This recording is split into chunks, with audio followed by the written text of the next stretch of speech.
UNESCO Earth Network Podcast. Our relationship with nature is threatening the environment we all live in and we all depend upon.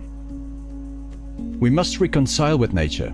UNESCO Earth Network brings together the voices of leading scientific experts from across the globe, committed to find tailor-made solutions to tackle local environmental challenges in UNESCO designated sites, such as World Heritage Sites, Biosphere Reserves, and global geoparks. Welcome to episode 4 of the Earth Network podcast. Today we're continuing our exploration of UNESCO Biosphere Reserves, travelling to the Balkans to uncover how governance shapes these vital landscapes. We'll feature the Central Balkan Biosphere Reserve in Bulgaria and the Vjosa Valley in Albania, an aspiring UNESCO Biosphere Reserve. These sites show how inclusive, participatory governance can protect nature while empowering local communities. We'll also explore the vital role of youth in driving innovation and fostering intergenerational collaboration in conservation efforts. Joining us are two talented experts, Petr Čupa, a Biosphere Reserve Manager from Czechia, and Anna Kovbasniuk, a Ukrainian expert in youth engagement and nature conservation. Together, they'll share their experiences and insights, showing how stakeholder involvement and collaborative efforts can drive meaningful change in biosphere reserves. We'll start by exploring how collaboration helps biosphere reserves thrive. These are not just protected areas, but dynamic spaces that rely on participatory governance, uniting local communities, scientists, and youth. Petr Čupa explains why engaging diverse stakeholders is key to their success. Generally speaking, the biosphere reserves, they try to engage as wide portfolio of stakeholders as possible. So when we talk about biosphere reserve governance and participation and engagement, it is always about the diversity. So we have people representing local communities to start with. Then you have representatives of governmental authorities. Because, the governmental authorities always have their stake in the biosphere reserve. And then we have also an NGOs involved in the biosphere reserve governance. And then important stakeholder group are representatives of scientific panel, research institutions, universities, schools, and there is a close link to the last group of stakeholders, which is youth. Youth plays a very important role in every biosphere reserve. Yet this stakeholder group is very difficult to engage because many countries, they don't have a youth group that would represent the biosphere reserve. You have, youth activists, but youth groups are not as common as we would like to see it. As Petr just illustrated, participatory governance thrives when everyone, from local communities to youth, is given a voice.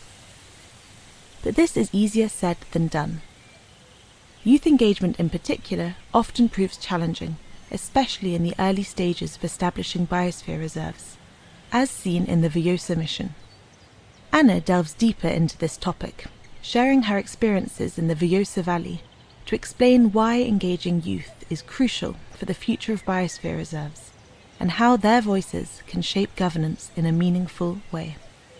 The youth was not really present at the nomination, during the designation process, but they really see the value in this intergenerational aspect. So even though they are aware that youth, they have troubles involving youth at the moment for one or another reason, but at the same time they emphasize that but youth is going to be there for the future, and youth need to be involved now to be able to carry on this assignment, with the function and the the task of the Biosphere Reserve in the future, and needs to sort of put their words on the table to say how they want to see the Biosphere Reserve, because they will have to deal with it. So there's one aspect, and another one is that basically want to carry out the tradition, the farming tradition, and all the cultural traditions not to be lost, and they see use as a very important part in those safeguarding those traditional cultural practices. And I think in the nomination file it was mentioned several times that this intergenerational aspect, that carrying out the knowledge from the elder to the youth and backwards, because elder people also have a lot of things to learn from the youth. So I think that was really, really crucial in this particular case. Youth engagement is important for Biosphere Reserve governance.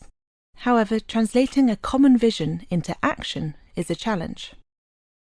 Let's hear some concrete examples of how youth can be engaged in Biosphere Reserve governance in a meaningful and impactful way. In case of a Vjosa region,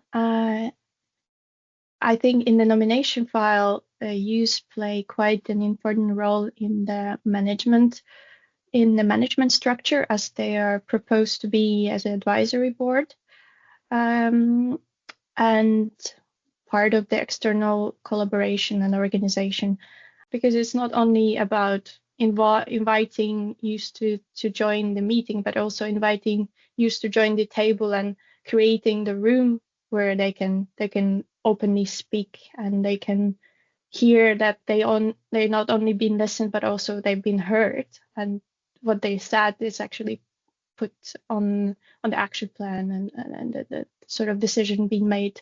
And I think the site managers need to keep openness to the use and sort of ideas of having something that could spark the momentum and spark the movement of collaborating with other youth organizations or creating their own, and then sort of join efforts together.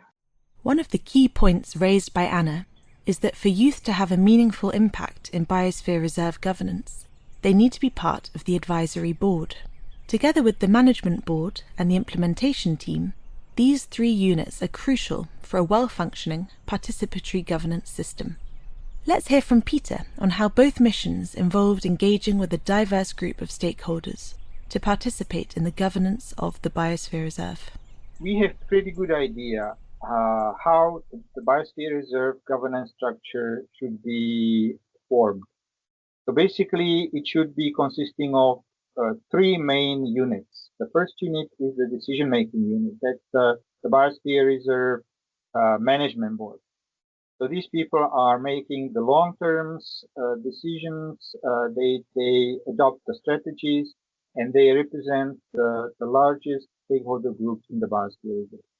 Then you have something that we call the advisory board, which is a group of people representing smaller interests in the Biosphere Reserve, yet they can contribute greatly to the Biosphere Reserve agenda.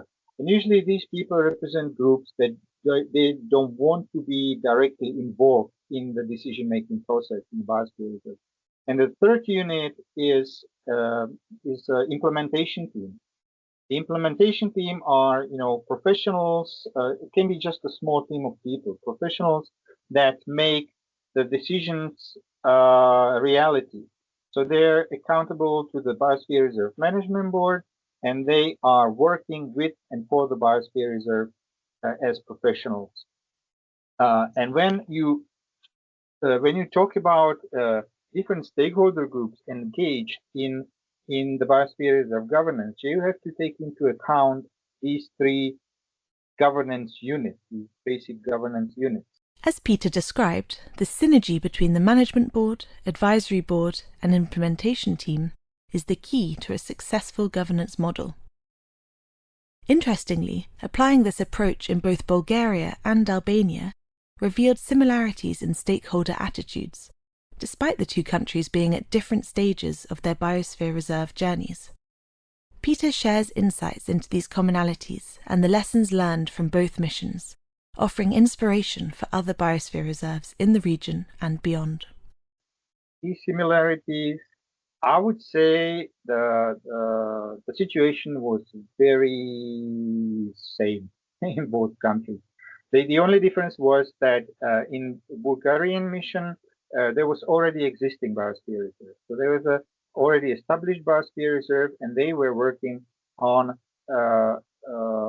updated structure, governance structure. And while in Albanian mission, it was the final part of the designation process. So the biosphere reserve was not in place yet, but they wanted to have very modern governance. Another similarity was that in both cases, the governmental authorities were the driving force, which is very positive aspect, because the governmental authorities, they usually do not want to share the power. But in case of biosphere reserve, in both countries, they made exception. They welcome other stakeholders in the biosphere reserve governance, and they were very helpful to support the participation in both missions. The lessons from Bulgaria and Albania also underscore the critical role of governments in fostering participatory governance. Governments in both missions welcomed other stakeholders into the decision-making process, breaking away from traditional top-down management. But how do you bring local stakeholders on board with such an inclusive approach? Drawing from his extensive experience, Petr explains how a participatory model can appeal to stakeholders by demonstrating the tangible benefits it offers them. So we are trying to do a lot of projects with and for the stakeholders, and I think this is a universal concept. If you can convince the stakeholders that the Biosphere Reserve can be used to their benefit, and that the Biosphere Reserve is the vehicle that they can actually drive, it is not only in line with the Man and the Biosphere Program philosophy, but it's also very much appealing to the stakeholders, because let's face it, Biosphere Reserve is probably one of few, if not the only designation that welcomes stakeholders to directly participate in the governance. All other, designations, they always have someone to make the decisions on behalf of the others. Not in Biosphere Reserve, because we have the statutory framework and the need for participation. So that's why in both countries I used the same. I proposed the same system of governance, with emphasizing the need for implementation teams. Participatory governance through implementation teams showcases the power of inclusive decision-making. Yet a common challenge lies in understanding UNESCO's role. Misconceptions about its mandate can hinder trust and collaboration. Anna shares insights on how clarifying this role strengthens governance and community engagement. There is a different perception of UNESCO, what is actually UNESCO carrying out, what the function, and what people actually imagining what UNESCO should be doing and is doing.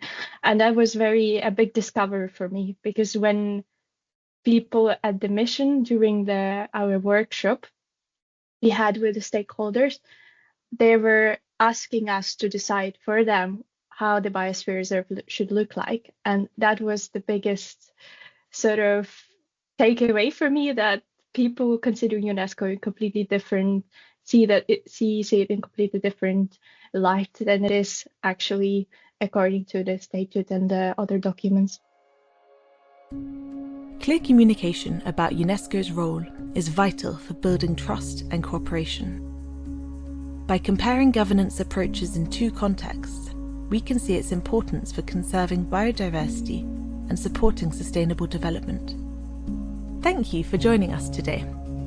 Don't miss our next and final episode, where we'll travel to Ghana to explore the world of UNESCO World Heritage Sites. Until next time. Thank you for listening to this podcast. This podcast is part of the UNESCO Earth Network project. This episode was produced by Ilse Campos, sound design and mixer by Emanuel Rudowski. Special thanks to Catherine Lovat and the experts. If you want to learn more about it, visit the UNESCO Earth Network website and stay tuned for our next episode.